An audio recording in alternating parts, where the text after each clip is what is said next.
You have found Authentic Business Adventures, the business program that brings you the struggle stories and triumphant successes of business owners across the land. Past episodes of the Authentic Business Adventures program can be found on the podcast link at drawincustomers.com. We are coming to you from the Sun Prairie Community Radio Studios, underwritten by Bank of Sun Prairie. My name is James Kademan, entrepreneur, author, speaker, and helpful coach to small business owners across the country. Today, we're welcoming / preparing to learn from Randy Schmidt, owner of Madison Property Restoration.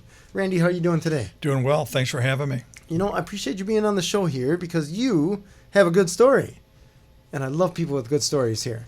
So how long have you had Madison Property Restoration? Actually, we're just ending our second year. Is it? That's it? Holy cow. I feel like you've been doing this for decades. I managed one of the larger companies in town. All right. Before that. But sure. No, I started this company about 2 years ago. Wow. All right. So far things are cool? Things are going very well. All right. We're rolling along nicely ahead of our business plan, and very happy. Sure. Very happy with the progress we've made in 2 years. So I want to just, so that the listeners know, what is Madison Property Restoration? We are a property catastrophe restoration company. Okay. So if someone has a flood or water damage, or they're growing mold in their house, or sewage backup, sure, or they have a fire in their house, right, or their roof collapses and their house fills full of water. So bad day. Bad day. Yeah, bad day fixes. I often tell customers that if I'm on your doorstep, you're probably having a really bad day. All right, but it's better now. You're on their doorstep. Well, and that's the truth of it. Once I get there, the worst is behind them, and sure, we start working for solutions and trying to figure out how it happened. Sure. Get it cleaned up as fast as possible, get the family safe, right, either into a hotel or grandma's house, or sometimes they can stay in their home. Sure. It just depends upon how bad it is. All right. How do you get involved in a business like this? Because, I mean, this is messy work. It's very messy work. We got mold, we got sewage water, we got just a mess, right? I imagine if a fire happens, you got whatever the fire people spray down Well, the there. fire's out by the time we get there. Right. But I mean, you're talking just stinky mess. Soot's a carcinogen. Okay. I'm going to back up and say that the first thing we really worry about in these situations is keeping our people safe, all of our workers, including me. Right. Keeping the customer safe. Sure. So sometimes we have structural integrity issues after a fire. Oh, I bet. We have to make sure that we can go in. Usually the fire marshal will tell us yes or no. Okay. Fire marshal says no, then we sit around and wait for the fire marshal to say yes. Do they? If they say no, can't go in. I'm guessing that there's something has to be done in order for that to. Usually, if they say no, they're waiting for the investigation to end. Gotcha. They have to determine the source of every fire that they go to. Okay, so they don't want us in there monkeying around. Sure. Until they're ready. So it's not necessarily a structural issue at that point. But it could be that the floors are unsafe to walk on. There are a lot of reasons. We don't do a lot of fire. Mold and water are really what we do the most of. I imagine there's more mold and water issues than there are fire. It's like, probably. I want to say that I hope, but probably 20 times more water damage than there is fire. Sure. Fire's rare. I bet. Fire's rare. Hopefully that's a good thing. Yeah. But in a water job, there's still a lot of safety issues. We have customers who immediately want to put on their boots and walk down the basement. All right. Or sometimes they just go down there in their flip-flops. Sure. I've had customers walk into 2 foot of sewage in flip-flops, knowing full well where the water came from. And I instruct them, explain to them, they shouldn't be there. This is why. I mean, things like tetanus and impetigo and hepatitis. Yeah. These are real things.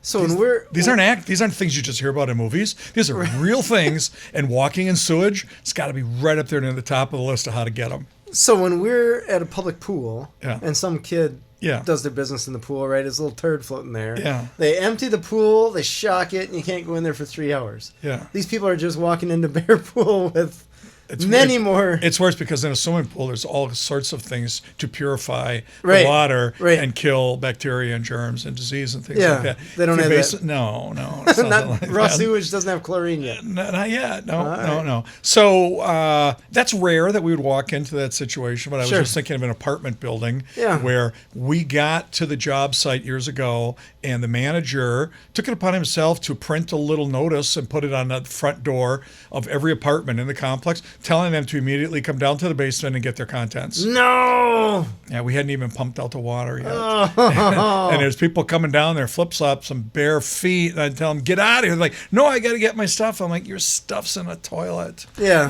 forget about your stuff. Yeah, your stuff. Yeah, just call your renter insurance agent. Yeah. Like, start there. You're probably just going to get paid for this. Yeah. But the majority of our calls are pipe bursts. Okay. A lot of pipe bursts. Ice damming. We did a lot of ice damming. Madison saw a Sure. ton of ice dams last year when it was 30 degrees below zero on Well, it was January going up 28th. and down, right? They were super hot for winter, and There, then super cold. It was just insane. Yeah. Just insane. And an ice dam does a lot of damage. Now, here we are. We're in December. We're 10 months removed from January 29th. And, Sure. and we are still doing ice dam work. Wow. Yeah, people still, they're just finding the mold. They're smelling it. Okay. They're seeing water stains come through because they had a lot of water come in their house. They never saw the water, Okay. but now they're seeing the effects of it. And in fact, today I was on site with one of my teams. We had to open up the exterior of a house. Oh. Yeah, underneath the siding, the sheathing, behind the fireplaces, down into the basement, 3 stories of damage. And here it is, 32 degrees outside. So we're having to deal with that this week Sure. while we have good weather. Wow. But mold, I would say if there's one thing we are best at, Yeah. and the one thing we do the most of is mold mitigation work. Okay. Everybody has to be good at something. Sure. And my team is very, very good at mold and then putting houses back together. Okay. So how do you get good at mold? I imagine no one's 5 years old and like, I want to be a mold remediation specialist. No, I don't think anybody does. It's odd. I was in a construction business for a long time. Okay. And I owned a company called Randall Cabinetry in Middleton Okay. for 11 years. Oh, wow. And we were doing great. I had Yeah. a 7,500 square foot shop, a bunch of cabinet makers, good, strong business. Sounds good. Recession hit. All right, you're talking 2009? And we... Everybody talks about that when they sit in your chair there. Well, it was brutal. It was a bad day. I get it. And I mean, we were doing business with a lot of the big general contractors in Sure. town. We were manufacturing products for other companies. All right. And You folded? about 70% of the market dried up. Wow. All right. And what do? We went from doing a whole lot of business Yeah. to about 60% of what it took just to keep the door open. So I got out of that business. 60% of that. That's not enough. No, it's not. No. So I sold my company in a day. You sold it. I sold it in a day. Went to one of my best customers, explained the situation, and he said, "Come back tomorrow with the price," and because they needed to bring it in house, and so I came back with the price, showed him the number. He said, "Fine, call the lawyers. Let's do it. We're done." Wow. And I went and ran that operation in their company for a couple of years. Okay. And I was recruited into the restoration business Interesting. by a local company. Okay. And I had no experience, none. And my first day in the business was in a classroom in Indianapolis, Okay. getting certified in water restoration and structural drawing. Sure. And I had no idea. what I was doing. None. I didn't read the text in advance. Sure. I had no idea what I was walking You're into. talking 2011, 2012, something like that? Or? This would be 13. Okay. 13. And so I'm sitting in this classroom. It was a 5-day class. Yeah. And after the third day, I was just sweating bullets. Oh, no. I mean, everybody in the class had been in the industry for like 2 to 20 years. Oh, so this is old hat. And they had slang terms for everything. They're throwing around psychromatic formulas. I have no idea what's going on. So what do? I don't know. Just punt. There's a test Thursday, then there's a test Friday. You don't punt. I was hired on as a general manager of the company. I can't punt. Okay. I not only have to pass this test, I have to pass with a score in the 90s. All right. So you Right? study. It's 5 o'clock on Wednesday. Sleep Test- is for the dead. That's exactly what I did. I went home. I went to the grocery store, got one of those rotisserie chickens, Sure. a couple bottles of water, about 20 pounds of chocolate. Let's do this. And I went and read the entire textbook, did all the chapter reviews, read the glossary about 5 times, Yeah. walked in, scored a 92. Nice. Yeah. All right. And came back to town, and after about 2 weeks after I was here, we got 7 inches of rain in 2 hours. Oh, wow. Yeah. So I sat in a truck as the bicep portion of the team. Yeah. And we worked 16 hours a day for 10 days. Wow. Okay. Yeah, Because there's so much work. And at that point, I vowed never, ever, ever to make my employees work 16 hours a day. Okay. No matter what. And that's common in our industry. Just to push them that hard? Yeah, 12's it for me. Okay. 12 hours That's a day. still a long day. It's a long day, especially if you're working physically. You know, if you're hauling people's basement contents so they're wet, you're ripping out carpet, you're hauling in dehumidifiers and fans to dry people's homes. In between each trip, someone's got a question. It's very physically and mentally demanding. Sure. So 12 is pushing it for us. Right. 12 hours is a long day. Sure. And even then, if we had a big storm, I wouldn't push it past a 6-day week. Okay. I would try to keep it down. Right.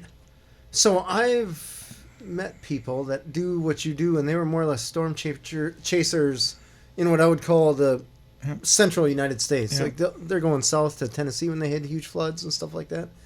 Do you have to do that, or is No, there's enough absolutely business not. around here? It's a business model that I don't want any part of. Sure.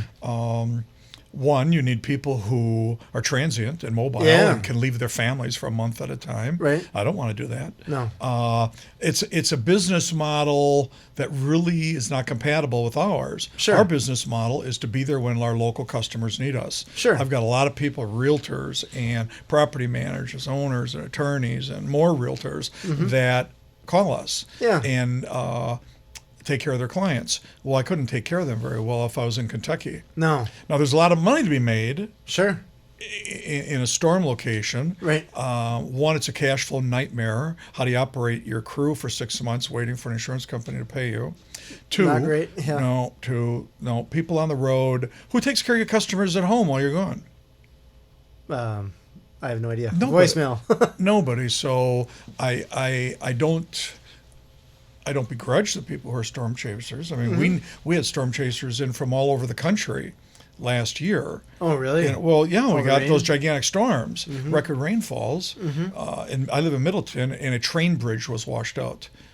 Oh, that's right. The whole Middleton. Yeah, I mean, yeah. do you know how much water it takes to wash out a train bridge? A lot. These aren't footbridges in in a conservancy. These are things that Made are to hold designed tons that are moving. the hundreds and thousands of tons. Yeah. So when a train bridge goes, that's a lot of water. Yeah. And we had all the business we could stand. Sure. And we were turning away. I turned around about $500,000 worth of work. That's when Costco flooded and all those office buildings out there in that industrial area. Yeah, and I was in Costco the day they were ready to open, and I was talking with the restoration company that did that job. Okay. And I was complimenting them. 2 weeks. Took 2 weeks to get Costco reopened. That's not terrible, is it? I'm guessing it's not bad. Most of the businesses in that area took 6 months to a year. Oh, so 2 Okay. weeks is all right. So there are times when storm chasing is good. I mean, Madison definitely benefited from storm chasers all over the Midwest. Because they needed it. We needed them. Absolutely, we needed them. It's just not my business model. Sure, it's that's not, fair. It's not the way. I have all the business I can stand within 50 miles of home. That's good. Why on earth would I go to Indiana or Iowa or Kansas? Why would anybody go to Kansas anyway? I'm sure there's some nice business down there. It's all good. I haven't been there I don't think so. years. When's the last time you've been there? You could go to Oklahoma as a day trip, I suppose. Okay, yeah, I'll pass on Oklahoma. I've been there before. That's So Once is enough. mold is our specialty. okay. That's what we're known for. All right. If you look on places like Google, you'll see us top-rated mold company. Sure. If you go on Home Advisor, top-rated mold company. We're the number one rated company in this area. Sure. And it's because we understand not only the scientific and physical needs of taking care of a home with mold growth in it, the psychological needs are huge. I mean, it's funny. No, I do not have a degree in psychology. Okay. But it's a big part of what I do for a living. Sure. I mean, homeowners are distraught. Oh, I bet. I mean, you have homeowners that don't understand it. Since they heard the word mold mentioned in their home, they've been on the internet nonstop just reading about people scaring the bejesus out of them. Let's just go down that rabbit hole. Huh? Yeah, well, and there are people in our industry that profit from scaring people. And I don't do that. I would bet quite a few. I don't sure. do that. Mold is not a toxin. Okay. People think it is. Oh my God, toxic black mold. Somebody made that up on the internet somewhere along the line. Sure. Mold is not toxic. The Environmental Protection Agency lists mold as an allergen. Okay. So you have somebody with hay fever, for instance, reacting to pollen in the air in the spring. Sure. That same person or someone with similar symptoms could react the same way to mold in the air. Okay. Right? Sure. I walk into a situation, my wife and I are classic polar opposites when it comes to mold. I walk into a house full of mold. Doesn't affect me one bit. In fact, if I do walk into a house and my eyes start watering and I start sneezing, you should be running for the hills. That's really bad. My wife will walk in, she'll start sneezing right away. In really? a mild condition. Oh, yeah. Sure. Yeah, her allergies. It's just the way her body reacts to mold. All right. So my people, when we go into mold jobs, we're talking about hazmat suits.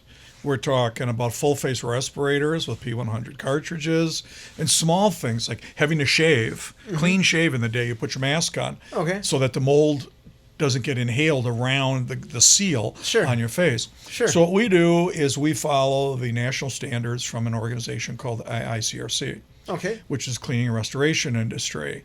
And to give you an idea of the credibility of that organization, if you went to the Environmental Protection Agency's website and talked about and looked up mold, they would reference the IICRC in the book called the S520, which is the standard of care for mold mitigation, much like the S500 is the standard of care for water restoration. Okay. And they've got them for fire and all sorts of things. So when we talk about certifying technicians, we're certifying them to the national standards Okay. so that they understand the same thing somebody in New York or California understand how to do the procedure the exact same way. Sure. So most of our customers demand that. Okay. If we start talking about insurance companies or agents or property managers, they want to know in advance what standard of care we're going to Sure. use. We tell them, and we're real good. So it's not- I just had 2 guys in Chicago last week Okay. getting certified. Okay. All right. So it's not just a guy with a truck and a vacuum cleaner or something like that. Well, there are those people out there, I and mean, that's what you have to be in afraid every of. industry. We just, 2 schmucks in a truck operating out of grandma's garage. Sure. And I don't begrudge anybody for starting a business, Sure. but if you're going to be a doctor, you should go to medical school, Right. At least for a couple of weeks. Yeah. Get a rough And idea. if you're going to get into mold and water business, the problem is you're going to charge somebody a large amount of money to go in and deconstruct their house, get it ready for drying, sanitize it, and then dry their home. When you walk out the door, the assumption is that house is dry Right. and ready to rebuild it. Right. Well, if you don't know what you're doing, how can you assure that? Sure. So homeowners should insist that the people doing the mitigation work in their house are certified So you raise an interesting in the point, correct though. discipline. Sure. You raise an interesting point. Where does your liability end after you do the job? If the home is dry when we are done, we've done our job. Okay. If mold grows in that house, in the area that we worked in, we're liable, Okay. and we will come back. Now, everybody has a 1-year warranty, and it seems like everybody in the whole world has this magical 1-year warranty. How they came up with that number, I have no idea. If I did some work on your house and 2 years later you said, "Hey, I found some mold," I'm going to go back and fix it for free. Sure. Clearly. Right. Now, that doesn't happen very often, Right. right? But it can happen. Sure. Especially in places like attics where it's very difficult for people to work. You're laying down in a hazmat suit with a respirator on. Oh, I can imagine. And- I don't even like being in an attic when I don't have a hazmat suit on, Right. Yeah. let alone dealing with all that. Yeah, Ugh. but we do attics. Sure. People that have attics that are improperly ventilated, or the roofer made a mistake. I did a job the other day. I went to look at a job the other day north of Madison, Yeah. and the customer told me that it was raining down from the ridge vent, the center ridge of their attic, and I went up there, and the inside of the attic was very moldy. Okay. And the access hole to their attic was one of those pull-down ladder deals. Sure. And so the moist air from their home could easily get into their attic and then hit the cold surface of the roof and then condensate into moisture. Sure. So the roofer had just put in a brand new roof, and the client, and he's a man and woman couple, a retired couple, and she said, "Well, just so you know, I know it wasn't the roofer's problem." Oh. And I said, "Okay, we'll see about that." Yeah. Well, the roofer had put a metal roof on. Okay. and lift some slits in the peak of it to allow air to leave the building into a ridge vent, and then taped up the slits that he cut. And then it was raining. It was the water was condensating up against that cold steel roof and dripping down into the attic. So the roofer came back and put fiberglass insulation in there. Okay. Well, what he should have done is taken the tape off Yeah. and let that moisture out of the house. In addition to that, the soffit vents at the lower end of the attic had insulation stuffed in them. Oh no. Yeah, so what you So basically... no airflow. None at all. So what you had then is a perfect storm Okay. for water to condensate. Sure. You had the air passing into the attic through the access hole where the ladder was. I mean, unobstructed.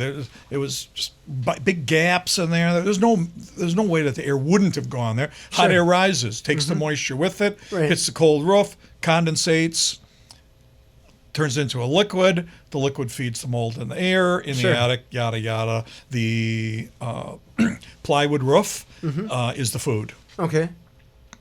And so we're going to take care of that. Okay. But I'm meeting the roofer. So I asked the client, I said, so tell me about this roofer. Yeah. What's the name of his company? And she said, well, he doesn't own a company. Oh, I boy. said, okay. Is he a roofer or isn't he a roofer? Yeah. She said, well, he works for a roofing company. I said, well, how long? She said, doesn't matter. It's not his fault. My guess is it's her grandson or Sure. nephew or somebody she knows. It was done wrong right. and caused the mold. No doubt about it. In my mind, Sure. cause and effect, boom. So then you essentially have to put something in there in your contractor agreement that says we can warranty this, whatever, as long as whatever the initial problem was is solved. Otherwise, it's just Well, gonna we come won't back. do any work until the initial problem Oh, is okay. solved. Gotcha. Okay. Why would I? No, So, the roofer okay. has to go in either before us, or if he doesn't want to go into the moldy attic, he would have to go in directly after us. And I mean, the day we're done, Sure. he goes in. Now, we can pipe in fresh air. Right. That's a no-brainer. Sure. I've got electric air conditioners and furnaces that are portable that we can put fresh air into the attic. Sure. So he would have to come there directly. Okay. And if his work isn't done correctly, All right. We got more it's problems. going to happen again. Sure. But no, it's funny because before I got in this industry, I didn't even know what the word remediation was. Oh, all right. Somebody told me the word, a company that was trying to recruit me, and I said, "That's not a word. You made that up. It's not a word." You're just pulling So they just made it up. right. Just like Google or something. You just made this up. Yeah. So A lot of syllables. So I looked it up. All right. Well, it is a word. It turns It's out. a real word, yeah. And so the word mitigation and remediation, Sure. close enough. We'll remedy the situation. Well, kind of. Yeah. But I stopped using the word remediation years ago because I got tired of explaining it 5 times a day. Everybody understands the word mitigation. Sure. Actually, most people don't understand what the Yeah, I word was gonna means, say, but yeah. they're just like, close enough. I get it. You're going to fix something, right? Sciencey type word with a shun. Good enough. All right. Good enough. So we don't even use the word remediation. You'll get rid of the poop water and kill the mold. All right, got it. The poop water. Yeah. We don't, that's not a technical word, but People, yes. you know what it is. Yeah, it is. So you got to tell me a story then. When I imagine you come across water in a basement, sometimes there's landscaping issues that's causing that. Many, many times. So then, do you fix landscaping stuff, or do you have to call in a company that? Oh, well, what we do is we've got landscaping companies that we can recommend. Okay. I tend not to be the general contractor on landscaping. It's not Sure. my business. It's Right. not something I'm good at.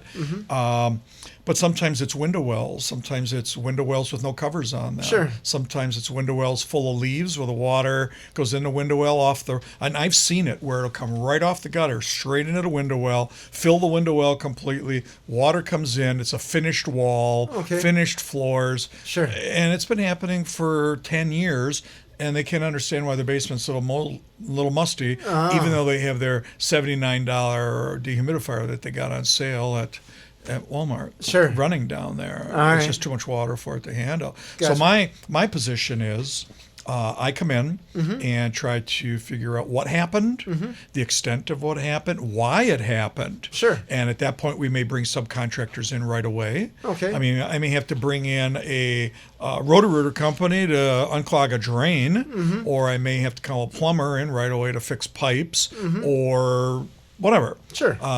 We may have to do some impromptu landscaping to get the pile of dirt pushed away from the house Sure. to channel the water away from the house. But then we just let them turn that over to a professional landscaper. Okay.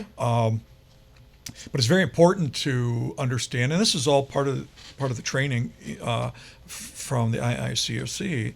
You have to identify the source of the water, and sometimes it's 4, 5, 6 sources. We just did a job with 8 ice dams, 8 specific ice dams in one house. Wow. 2 broken pipes, All right. and water coming through a crack in a wall.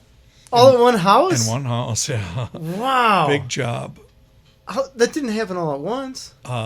The walls had been leaking for a while. Okay. The pipes and the ice dams happened simultaneously. Wow. And yeah, I mean, I had one last year, if I remember correctly, the call was February 8th. And I only know that because the paperwork for this job was about 2 inches thick. And I typed February 8th many, many times. Sure. But all the pipes in the house had burst when it was 30 degrees below zero because Did they not have the heat on? Or? the boiler went out. Oh. The boiler went down. It was hydronic heat, radiators throughout the house. Every radiator burst. Oh. Right? Ouch. There was a small sanitary sump pump in the basement, but couldn't keep up with all the burst pipes. Sure. So there was, half a foot of water in the basement. All right. That was going on for a week before the homeowner found it. This was a cottage up on a lake. Mm-hmm. The entire inside of the house was covered with frost. With frost. Oh. Half inch of ice and frost on the windows, 1/4 inch of frost on the entire house. Luckily, the insurance company sent a very educated senior adjuster. Okay. And we had a conversation, and I explained what I wanted to do, what I thought I needed to do, and she was on board with it. So the project went smooth. Okay. Sure. But we had to heat that house. We had to get it hotter than normal, faster than normal, and have more dehumidification than we needed to quickly stop that ice from. Well, causing what we're more trying to problems, do is sublimate the water, get it to turn from a solid, to a avoid gas. the liquid stage, Yeah. and turn it into a gas right away so that we could evaporate it rather than have it drip all over the cedar wood paneling. Oh, it was a big job. Wow. Big job, yeah. Sure. We're proud of the way that one came out. So the mental rewards for us, Sure. other than, own a business, reason to have a business, obviously support yourself, make some money, give your employees a nice living. But there's tons of mental rewards. Sure. In our business, fixing somebody's house. It's funny because on day one, if we get to a disaster, it's things like hugs, kisses, you're the greatest people in the world, thank you, thank you, thank you, thank you. Right. After 4 days of dealing with insurance companies, listening to dehumidifiers and fans, they've changed from hugs and kisses to, could you please just leave my house and get out of here? I'll live with the mold. And then, no, they don't. No. They're like, get out of here. Can you leave tomorrow? I can't sleep. Sure. And then it's time to start putting their house back together, which never goes as fast. Sure. Because Because it got wrecked. construction. Well, It's just how they roll. yeah. I mean, we got a lot of great subcontractors that we work with around Sure. Madison. Well, they weren't expecting my phone call, Sure. and they weren't sitting around with nothing. They're booked weeks and months Well, after out. talking with a lot of them, I don't know if they're expecting any phone calls. Well, I mean, flooring's a big part of every job. Yeah. And flooring companies are booked out 6-8 weeks. Yeah. Drywallers and painters are booked. So it becomes a big challenge. Sure. When it comes time. So what I try to do when I first get to a job, we want to talk about mitigation first. We want to solve the problem, get the house dry and safe, and sanitized. But then the customer is like, what about rebuild? What about rebuild? Like, whoa. We're going to talk about that. Sure. But that's not going to happen on Thursday. Right. All right. We may not start that for a week or two or Sure. 2 months or 3 months. Oh. Yeah. I mean, I've got friends in the remodeling industry. I mean, they're booking into March and April right now. Yeah.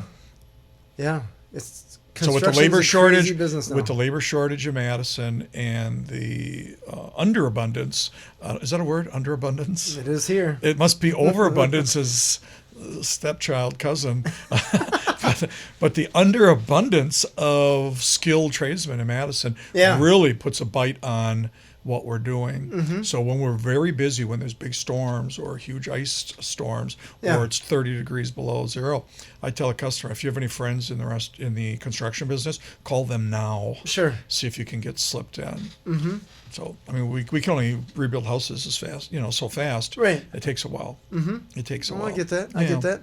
So you must have a typical pool of general contractors or subcontractors that you work with? Sure. Okay, that you can trust. Plumbers, electricians, drywallers, painters, insulation companies. Right. You bet. Flooring people. You bet. Right. Yeah. One other thing that I wanted to ask you about is I see a lot of restoration companies become or join up with carpet cleaners. So how are they connected? Yeah. Is it cleaning the carpets after a mess happens? No.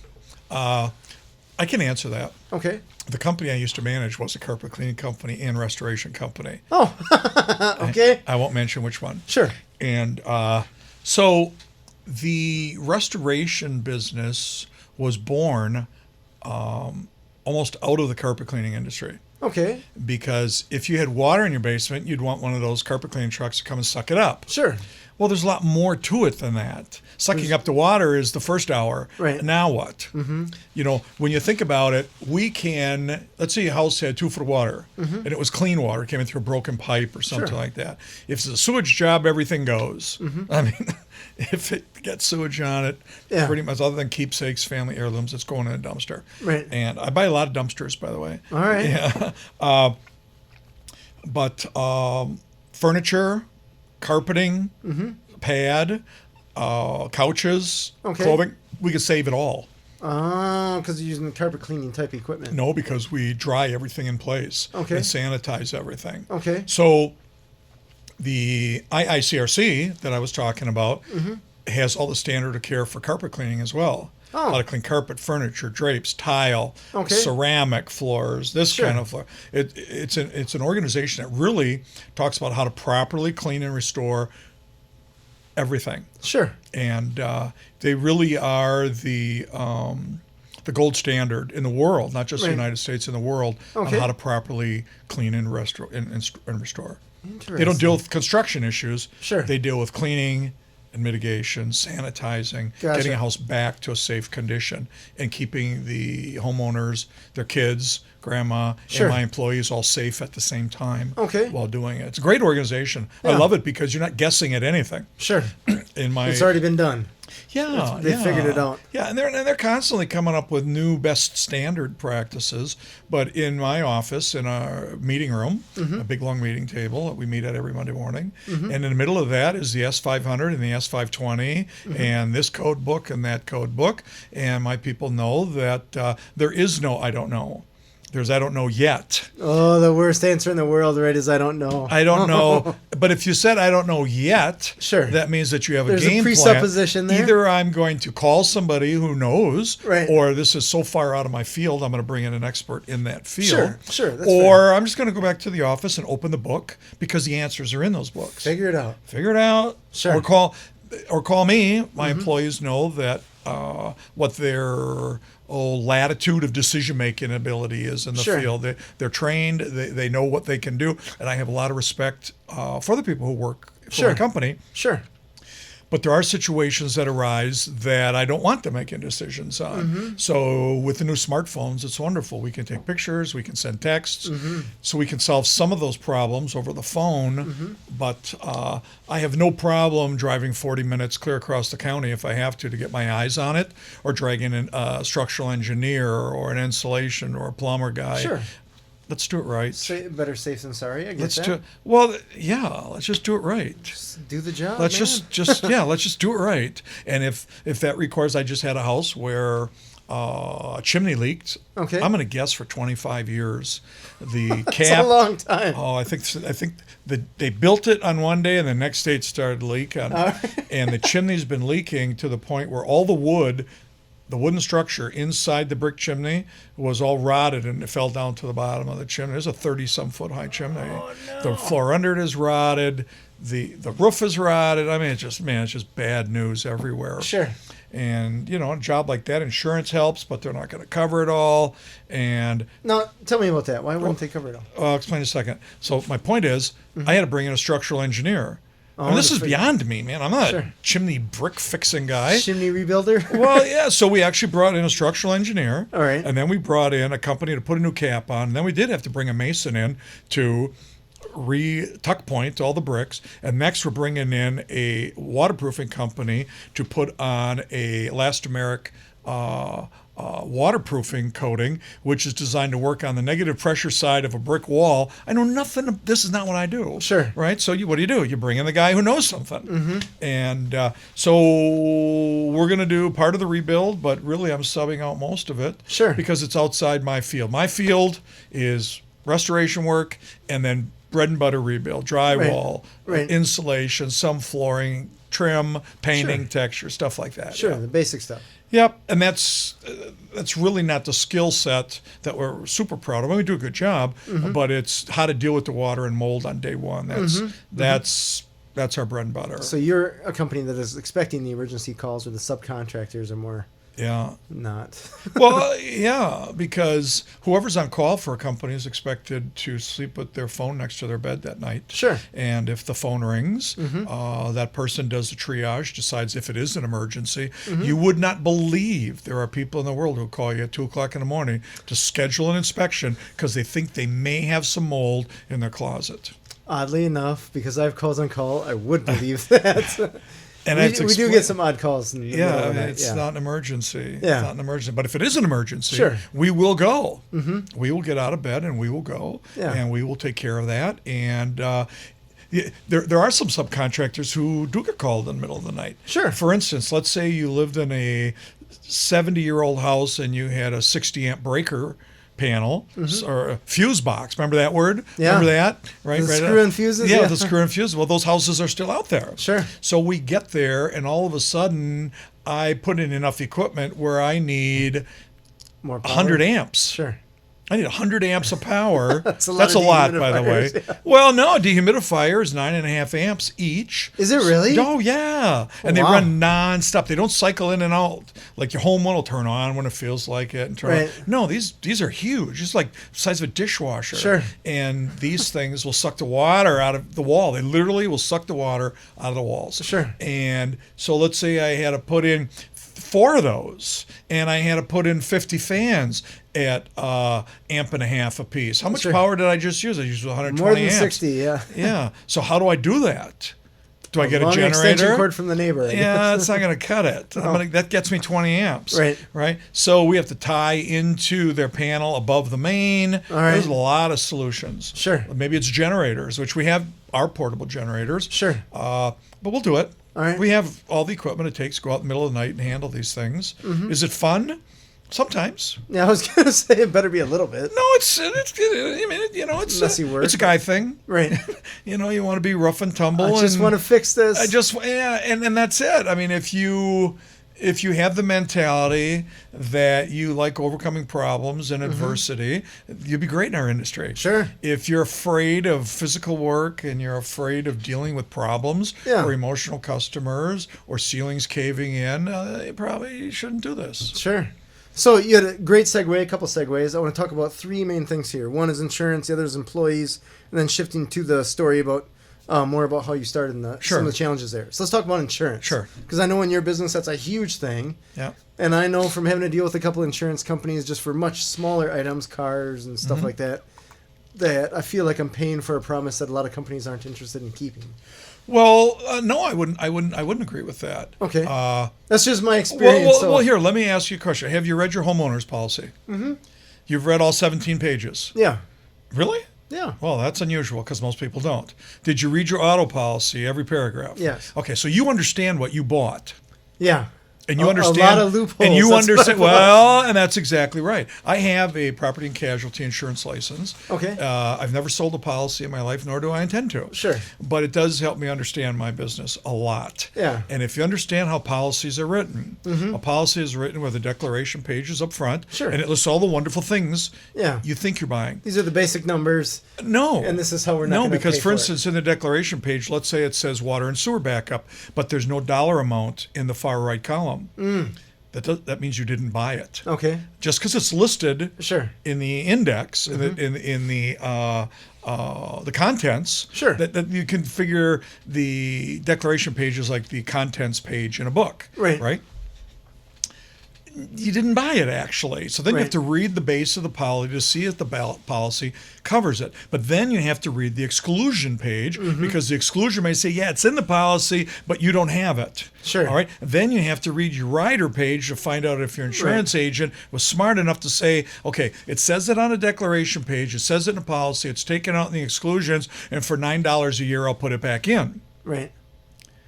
And most water and sewer backup riders are incredibly cheap.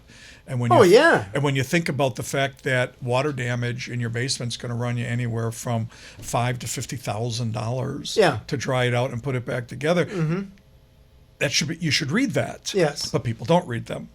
So do insurance companies not deliver on their promises?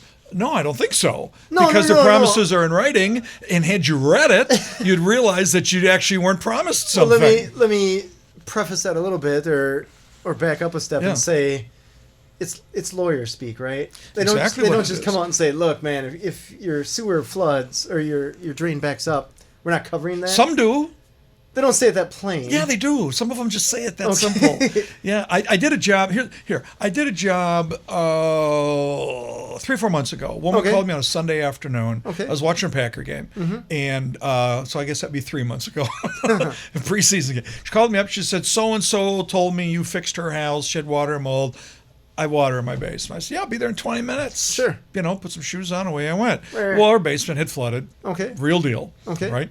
So we're putting together the paperwork for the job, and I said, "Do you happen to know your deductible?" She said, "No."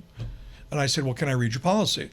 And she had a policy that hadn't been renewed probably since about 1965. It annually renewed, but it hadn't been modified and modernized. She had a 2% policy. So what that means on your homeowner's policy, the structure A list is your main structure. Well, her structure was worth about $400,000, right? 2% of that was her deductible. Her deductible was $8,400. Oh, That's a huge deductible. that is a huge. So I helped her with her insurance policy, talked to her agent, and they got her deductible way down. She ended up not filing a claim because the job was only $7,000 Oh, all right. for the whole thing. Sure. So I'm very instrumental in helping customers understand their insurance. What I would say about the entire industry as a whole, insurance companies have an obligation and I believe a sincere desire to make you whole again, right? To fix your house. Sure. If you bought the correct insurance for Sure. that. Sure. So when people are watching TV and they hear the thing, hey, I saved 18% in 15 minutes. No, you didn't. Yeah. What did you get? You didn't get anything because the insurance industry on a good year makes 6% net profit. That's a banner year. Well, how do you cut 18% off a product that only has a 6% profit margin? Sure. You change the product. Sure. So my advice to anyone who really wants some peace of mind, read your insurance. If you don't understand it, ask your agent. And what I do, because I buy a lot of insurance. Okay. Workman's comp and pollution insurance are my two biggest. Sure. So when I have questions about what I think I'm covered at, Right. even at my home, I send a question in the form of an email So you have it in to my writing. agent. Okay. I want them to send it to the underwriter, and I want the underwriter's answer in writing. Yes. And that goes in my insurance binder. Sure. Now, that's an elaborate process for somebody who is a homeowner and doesn't think about insurance the way I do. No, getting in and writing. That's Yeah. seems necessary. So most people, I'm going to say the fact that you read your homeowner policy puts you in, I don't know, 2%. 2%. I saw in the first, I don't know, page or two where it said like something on the order of, if nuclear holocaust happens, insurance isn't going to cover that. Right. And I was thinking like, is that a big deal? Did they have a rider for that? Then I was No. thinking, well, let's presume that they did. Would they be around to even write a check? Neither would you. Would I have a bank to But go to? but on Stuff the, like that was like, oh, that's on the kinda flip funny. side of it, years ago, might be even 20 years ago now. Sure. Barneveld got hit by a tornado, Okay. wiped out most of the town. Okay. And all the big insurance companies were there with their trailers with their name on them, and rightly so. And they were setting up tables. Yeah. And they were, yeah, what's your name? Jim Bombs. Okay, listen, you're covered. We have no idea what's going to happen tomorrow. We've got hotels rented for you. Here's a check for $10,000 to get you going. We're going to worry about all this in the next week or so. Let's get you and your family safe. Let's get you fed. Sure. There's doctors here. Man, that's pretty good. It's not bad. I mean, think about that. That's Right. pretty good. They came to you. Sure. So they handled that disaster. Right. And when big storms hit Madison, which we've had a lot of Yeah. in the last 6-7 years, I mean, we've had more than our share. Yeah. And the insurance companies bring in adjusters from out of town just to speed up the claims process. So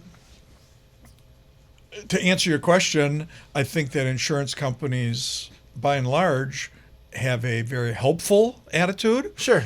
But man, when 20,000 homes get hit by hail damage, Right. you can't expect the insurance company to come out next week. No. I think in the email, I think they could solve that. I think they could automate a lot of that.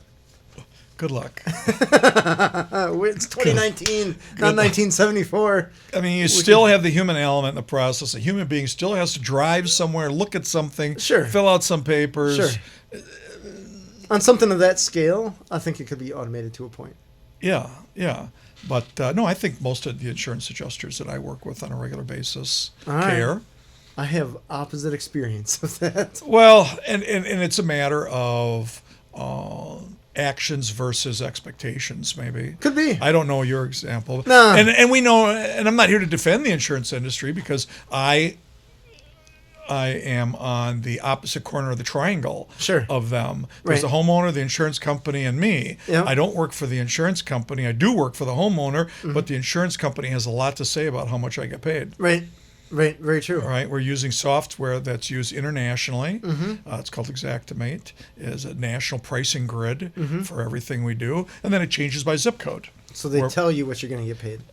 They tell me what they think I should get paid, and the word adjuster means we're going to adjust prices, attitudes, understandings. Sure. And sometimes price goes up, sometimes it goes down. Okay. But it's a conversation. Sure. And the thing is, this isn't like getting your kitchen remodeled, right? Where a contractor can come in and say, all right, cabinets are so much, flooring, electrical. We all know the numbers up front. Sure. In a kitchen remodel, for Sure. instance. I walk in your house after a kitchen fire. You got a lot of variables there. Oh, how much smoke damage is in the bedroom? How long is it going to take to get that grease off the ceiling before Sure. we can? There's a lot going on. So there's a Right. there's a trust factor between the restoration industry and the insurance industry and the homeowner, right? And the insurance industry understands that we are doing what's supposed to be done on day 1, 2, and 3 Sure. to mitigate the problem. Let's get it under control so it doesn't spread. For instance, you walk in a fire an hour after the fire and the kitchen countertop, for instance, didn't get burnt. Okay. Let's say it's Corian. It's a $5,000 countertop. But there's soot from the fire, which was in the living room, on the Corian top.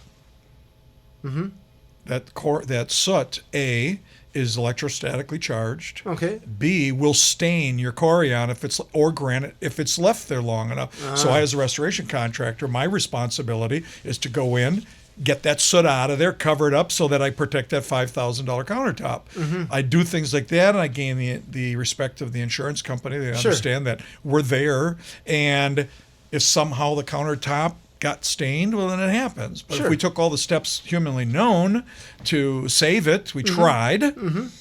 We did our best. Sure. So there's a big trust factor with the insurance companies, and sometimes it's weeks in between doing the work and negotiating and having the conversation about the money side of it. Sure. And some information can get lost, and the fact that you're working on 30 or 50 other jobs. Right. So everything gets documented heavily: pictures, notes, graphs, drawings, Sure. signatures. We have all that. Okay. You bet. Let me shift into employees because you got messy work, it's challenging work, and there's a shortage Yeah. of skilled labor in the Madison Blue collar area. skilled labor. You Yeah. bet. Yeah. So how do you deal with that? Very difficult. The old business model used to be hire someone as close to the job description that you have as possible and hope to get along with the rest of your staff. All right. We business owners know that that's probably not going to happen. Right. I work in a niche industry within 50-mile radius. I think I have 9 competitors. Oh, all right. Maybe it's 11. I don't know. 2 guys in your mom's garage might Sure. be starting tomorrow. I don't know. Sure. Hopefully we all are operating on the same standards. And finding people with experience in our industry, very difficult. I bet. Very difficult. So one of the things that we've adopted is let's hire personality. Let's hire a person with the dexterity and mental capacity to handle what we do. Let's hire somebody with some fire in the belly. Sure. That's real important. Do they want to do this work? Right. And can they deal with the mental and physical problems that happen in this industry? Sure. And if so, we'll teach them how to do the job. Okay. We'll ramp. Like 2 people I just had in Chicago last week getting certified. Neither one of them, when they came to work for me, had any experience in this industry. Okay. And they're coming along nicely. Sure. And I think they'll be with our company for a long time. Nice. Now they need the skills training.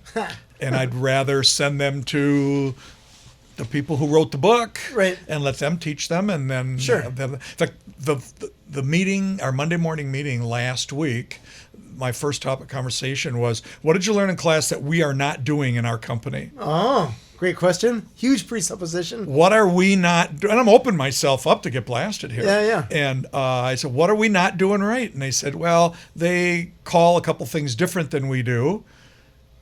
Different terminology. Nomenclature? Well, yeah. Okay. You got to figure people in Alabama, people in New York and California, sure. and Wisconsin are going to use different terminology for certain I'm not going to things. wet my pants over wording. No. But no, for the most part, we were spot on. Sure. And I made them do a lot of studying before they went down. So they didn't have to cram? Well, no. I wanted them to think the test was going to be really hard. Sure. So I wanted them to be over prepared for it. And they both realized that, halfway through the class, they're like, God, we do this every day. Sure. We already know the answer. So between doing it every day and reading right. the standard of care and the sure. study guides that we bought, I'm sure they I haven't seen their scores yet. Right. It takes about 2 weeks. But no, I'm convinced. Sure. No, I'm convinced that they both did real well. All right. So people's hard. Sure. People's hard. In our industry, let's say you have a big storm and you're pressing hard and everybody's working overtime and you're working weekends. Attitudes can flare. Oh, yeah. The drama and stress of the situation can manifest itself as somebody becoming mad, tired, sure, snarky, right. Hangry. and in our team, when we have a couple crews out, the answer from the other person sitting next to him is like, I feel your pain. Let's get this done and go home. We'll worry sure. about it tomorrow. Sure. Just get it done. Right. Let's just get the work done. And, it's funny, in our company, we have a saying, and the question is, what's the most important customer we have? All right. And the answer is the customers whose house you're working on right now. Smart answer. Don't shortcut this customer because we can get to another customer, all for the sake of money. Sure. We're going to make money. You right. do the right things, treat your customers right, you're going to make profits, right? But hurrying, shortcutting the standards just to get to another job, to get another house, and then what? Are you going to shortcut them and go to the next right, one? yeah. Absolutely not. It's a slippery Do slope. what you can. Sure. Is what it is. This is not something you'd hear a business owner normally say, but I'm proud of the fact that I'm willing to turn down business when we're busy. Sure. I can only work my people so hard to do the job right. Good work takes time. And what would I do? I'd wear them out. Somebody could get hurt. Somebody could get killed. Or somebody could leave. Somebody could quit. Killed is worse. Killed is worse. You don't want. Yeah, I'm glad people. you understand the difference. Yeah. Killed is worse. So, yeah. But So- from a practical point of view, I could see people being like, you know what, I can get a job anywhere, I'm out. And then you're stuck with more business than you can handle and some frustrated clients. If you look at the long-term plan of what you want your business to be at a year from now, 5 years, 10, 20 years from now, you realize that your employees are just as important as your customers. And Totally you should, true. And Yeah. you have to treat... Arguably you more have so. to treat... Oh, no, because you can't live without the customers either. If you had 20 employees and no customers, Right, but that's a bad balance. So what I look down is I look down the street and I can say, okay, there's hundreds of potential clients that I don't have right now. How many employees do I see down that same street? None.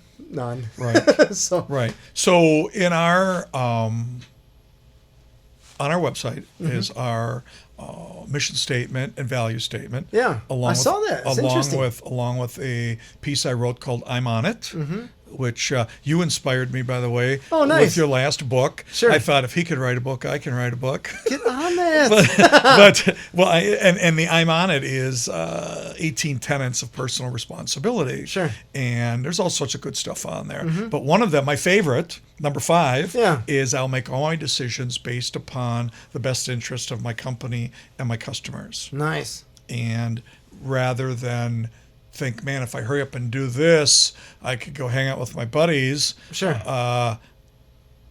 No, let's do it right. Stick Sure. it out. Let's stick around. And it might be, hey, Randy, I can't finish today. Boss, Sure. I can't finish this today to do it right. We have to come back tomorrow. Sure. Fine. We juggle our schedule every day. There's not a day that goes by where we actually do what was on the schedule a week ago. Sure. It all gets... What's the nature of the business? It really is. Yeah. It really is. So, no, I think if in our industry, if you focus on the disaster, the trauma, the negative energy, you won't last long as a owner or an employee.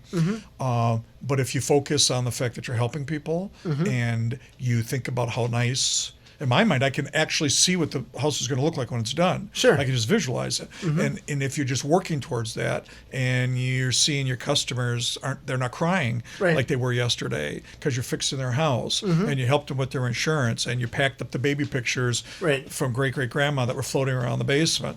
If you focus on that, it's good business. Indeed. It's good business. Yeah. True. A lot of positives in our business. Right. What's your website?